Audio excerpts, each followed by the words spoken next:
So guys, ngayon naman bali magpupunla ng palay si kuya dito. Para naman pang tanim dito. Dito magpupunla tapos para itanim dito sa mga naararo na. Ito yung ginagawa nila.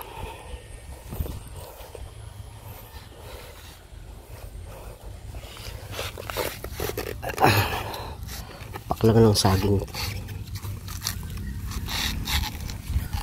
Patulus din sila din.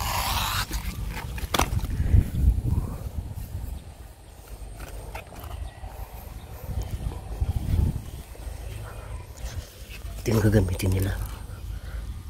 Tulos. Ito yung mantel.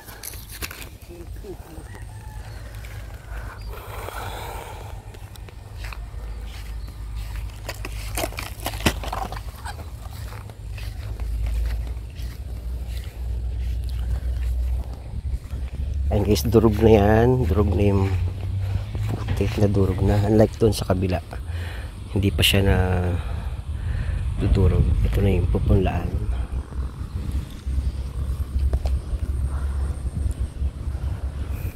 Ayan guys, nakita nyo yung kamatis. Wala na.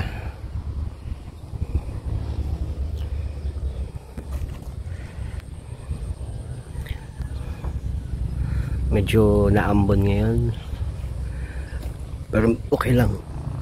Maganda naman yung panahon. Dito naman sa side na to merong parang cherry to eh. Ito yung maraming bunga. Ayan o. Kumpul-kumpul.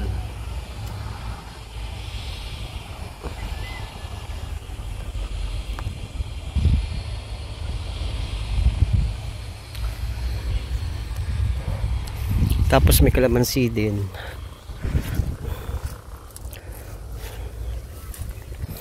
Ang daming bunga kalamansi pero maliliit pa.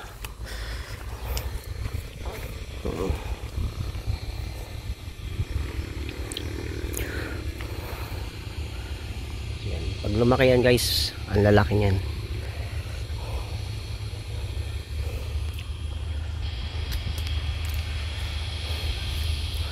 Dito naman may guyabano. Tsaka alam ko ano to eh. Ito guyabano, ito naman rambutan. Rambutan nga, oh, rambutan tama. Ito naman suha. Pero may tinik oh. Suha may tinik.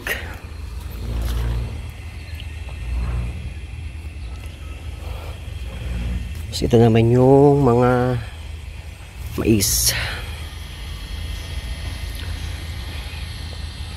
Ganda sa paningin, di ba? Ito naman yung patubig irrigation nila. Ito sila kumukuha ng supply ng tubig. Ayan.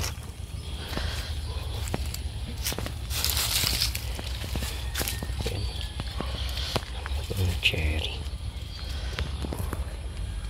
Kinakain kaya ito? Baka hindi ko kasi alam na kinakain.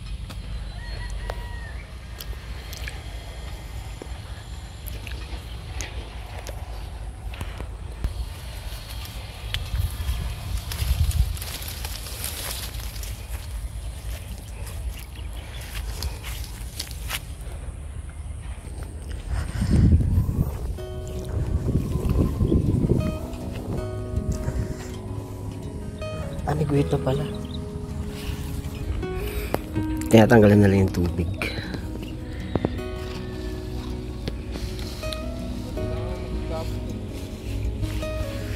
Sambu ba ito?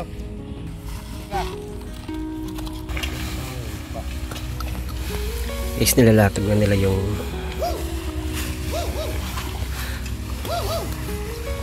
sa amin kasi hindi ganun yan eh. Sa probinsya namin.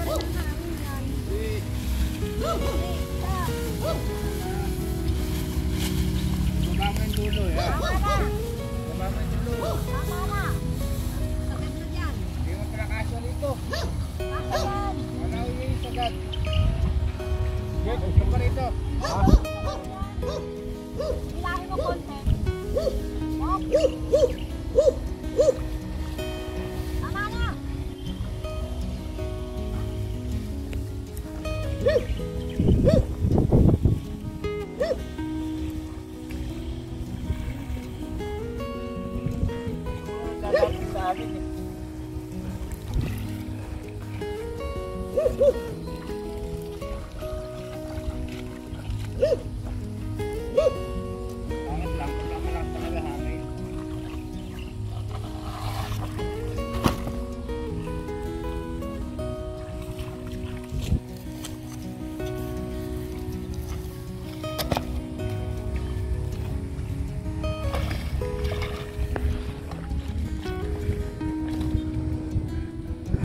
Yan yung proseso ng pagdadapog, guys.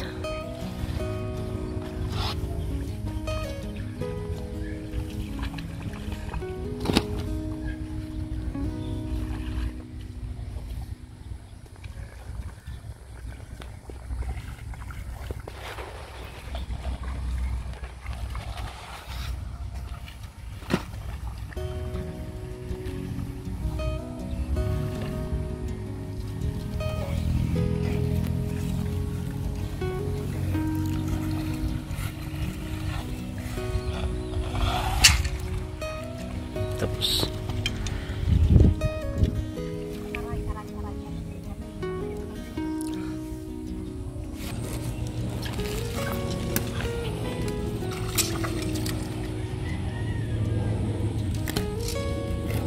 maliit lang.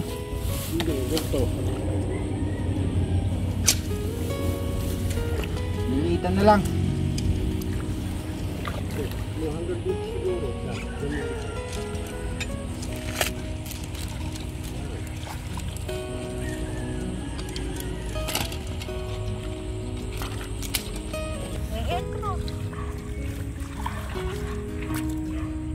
ito pala yung punla, guys. Dahil sige, basa na to, guys. Nababad niya ata ito sa tubig. Tapos ito yung itatanim doon, guys. Ayan na yung palay. Hakutin na natin. Pero man dyan, pikiraan po.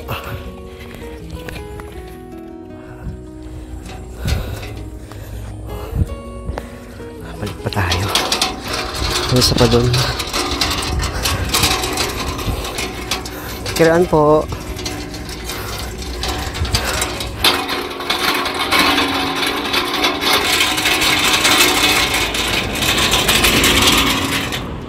Another set of hakot.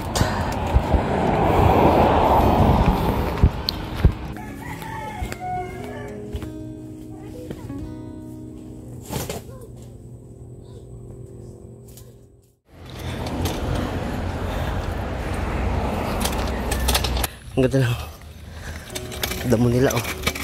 Carabao grass.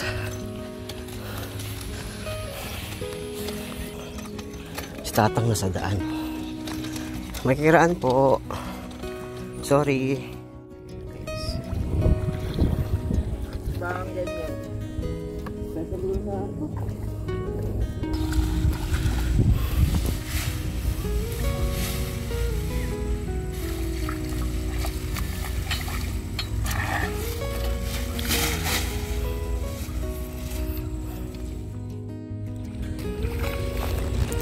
Natapos na lang yung isa, guys. Bubudbura na lang yun.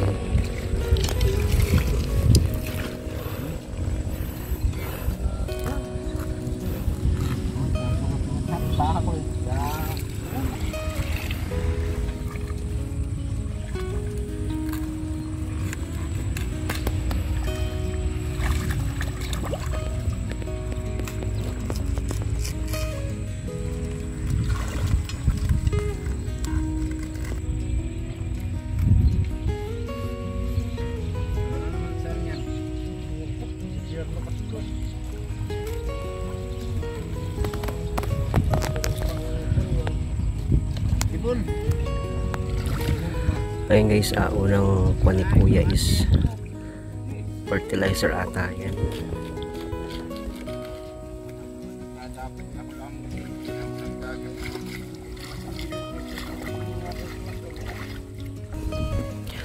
Yung una guys, fertilizer kasi ano raw, bukid daw ng gobyerno yan. Pamparami siguro, pampataba.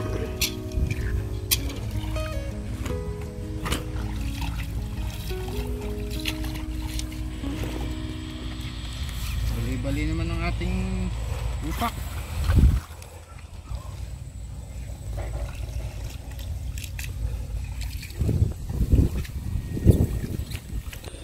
Tapos guys, may dayami sila dito. Ayan, dayami. Isasapin din siguro.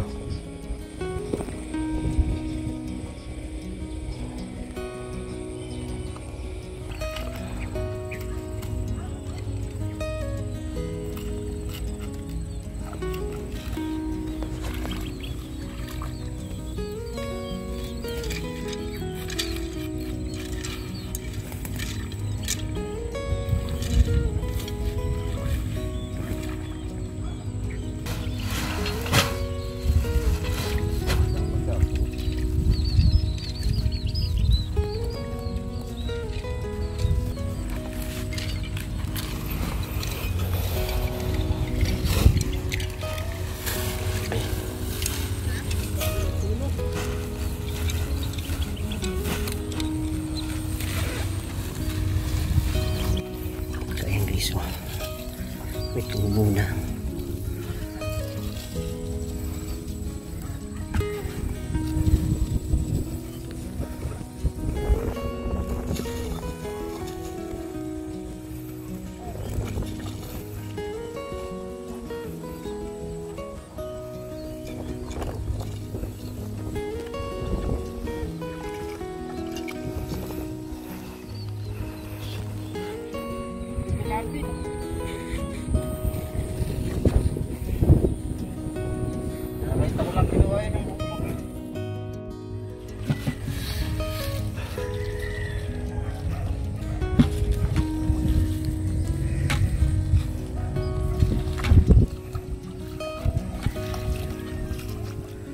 Guys, natapos na nila yung isa. Halos nalagyan na. Hindi pa tapos pala. Halos na kumpera na.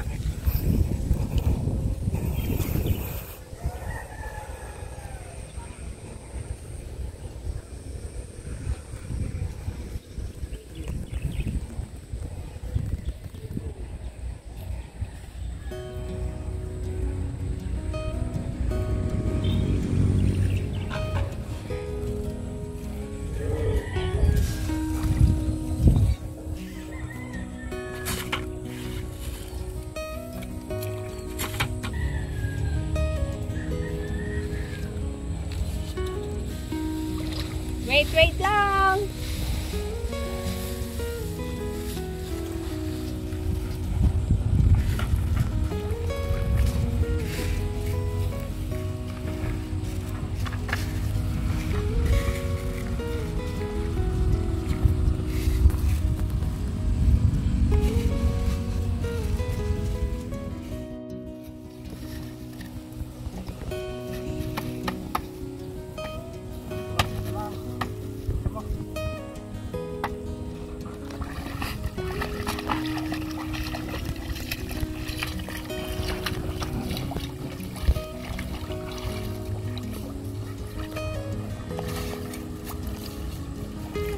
So kasi guys, yung kabila, itong nauna, bali ibang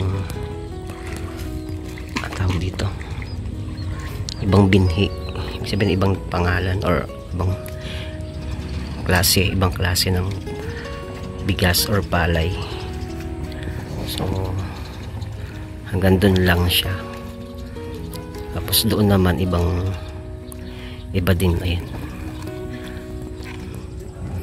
ibang klaseng palay din, or hindi natin alam kung saan galing. So kaya hanggang dyan lang yung may boundary para hindi maghalo yung iba. Ayun guys, napisa na nila yung pangalawang binhi, kaya may boundary doon. Yan yung boundaries.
tubig, malangis, mamantika. Ito naman yung paglalagay ng diyan.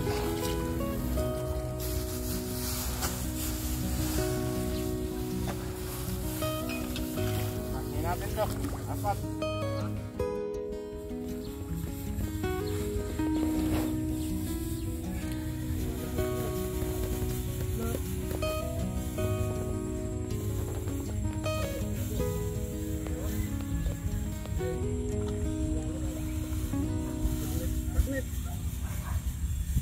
Diba, nung nakaraan ay nga nilagay natin namin nung pagkaalis ko ng kone, pagkapit ko yung nani na may merdi na yung parang pagpuntugan kumitubig eh.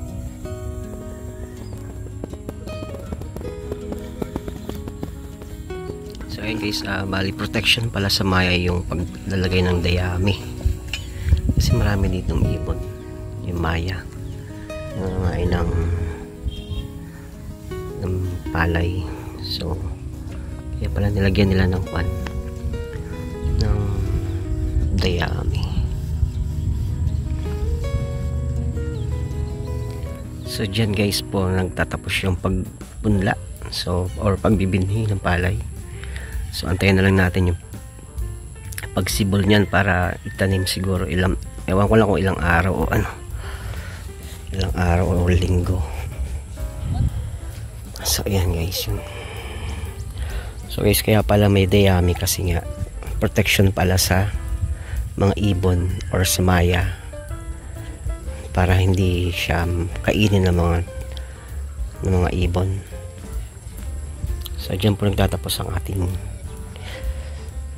vlog. Thank you so much po sa inyong panood.